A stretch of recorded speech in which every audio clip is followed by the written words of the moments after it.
जागो ओबीसी जागो, हिंदू बनकर कब तक लुटते पिटते रहोगे। तारांकन। ओबीसी वर्ग जो उत्पादक, निर्माणकर्ता, शिल्पकार, श्रमजीवी समाज है भारत में, जिसकी आबादी कम से कम 55% है, लेकिन देश की विधायिका, कार्यपालिका, न्यायपालिका, मीडिया, कॉर्पोरेट जगत कहीं भी ओबीसी का प्रतिनिधित्व 0 से 10% से अधिक नहीं है। आखिर ओबीसी के हिस्से की 85 से 95% मलाई कौन खा रहा है? वही जो कॉलेजियम सिस्टम, लेटरल एंट्री के लाभार्थी हैं, अर्थात ब्राह्मण और थोड़े बहुत क्षत्रिय वैश्य।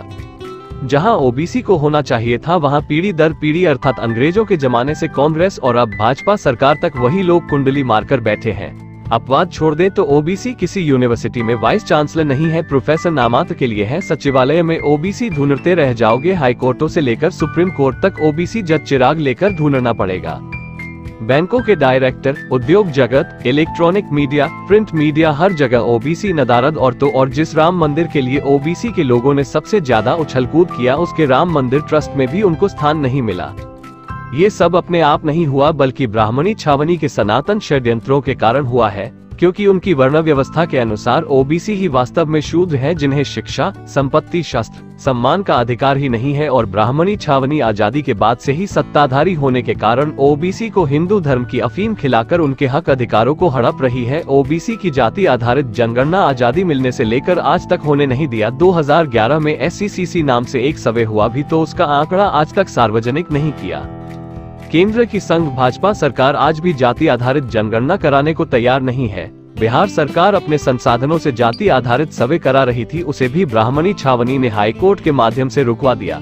उन्हें डर है कि आंकड़े मालूम पड़ने पर ओबीसी हर क्षेत्र में संख्यानुपात भागीदारी की मांग करेगा, जो वे कतई देना नहीं चाहते। ओबीसी वर्ग को मंडल कमीशन से नौकरियों में 27% आरक्षण मिला भी तो क्रीमी लेयर का अड़ंगा लगाकर आज तक उसे ठीक ढंग लागू नहीं होने दिया। 2006 में शिक्षा में 27% आरक्षण मिला तो उसे भी निष्प्रभावी बनाने का प्रयास निरंतर होते रहता है। ओबीसी की हक मारकर अपने लोगों को देने का काम पहले कांग्रेस करती थी, आज भाजपा कर रही है। और ओबीसी वर्ग का बड़ा हिस्सा पहले कांग्रेस का समर्थन करता था, आज हिंदू बनकर भाजपा का समर्थन कर रहा है, क्योंकि उसे दोस्त और दुश्मन की पहचान ही नहीं है। दोस्त दुश्मन की पहचान इसलिए नहीं है क्योंकि वो अपने इतिहास को नहीं जानता, अपने समतावादी महापुरुषों के विचारों, उनके संघर्षों को नहीं जानता। ओबीसी को यह एहसास ही नहीं है कि वैदिक, सनातन, ब्राह्मण धर्म, जिसे आज ब्राह्मणी छावनी हिंदू धर्म कहती है, उसमें वह शूद्र है। उस धर्म का जनक, पोषक, लाभार्थी, मालिक ब्राह्मण है। उसमें ओबीसी की हैसियत गुलाम से भी बदतर है, क्योंकि गुलाम को नीच नहीं समझा जाता, किंतु ब्राह्मण धर्म में ओबीसी शूद्र नीच है, उसे कोई अधिकार नहीं है। इसका एहसास अपनी वाणी, अपने व्यवहार और सत्ता में पहुंचकर ओबीसी के हक अधिकारों को हड़प कर ब्राह्मण उसे सतत कराते रहते हैं। लेकिन अभी भी ओबीसी को ब्राह्मण धर्म में अपनी गुलामी का एहसास ही नहीं है, या यूं कहें कि गुलामी का आनंद ले रहा है। क्रांति सूर्य ज्योतिबा फुले ने सत्यशोधक समाज बनाकर शूद्रों, अति शूद्रों को ब्राह्मणों द्वारा जन्म से मरण तक कोई संस्कार कर्मकांड न कराकर सत्यशोधक पद्धति से कराने का अभियान चलाया था, और मृत्यु से पहले कहा था कि मेरे शव पर ब्राह्मण की परछाई भी नहीं पड़नी चाहिए।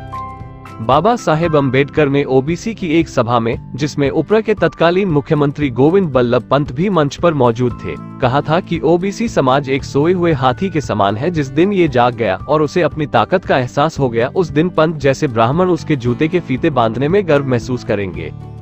रामास्वामी पेरियार ने कहा था, जो धर्म तुम्हें नीच ठहराता है उसे लात मार दो।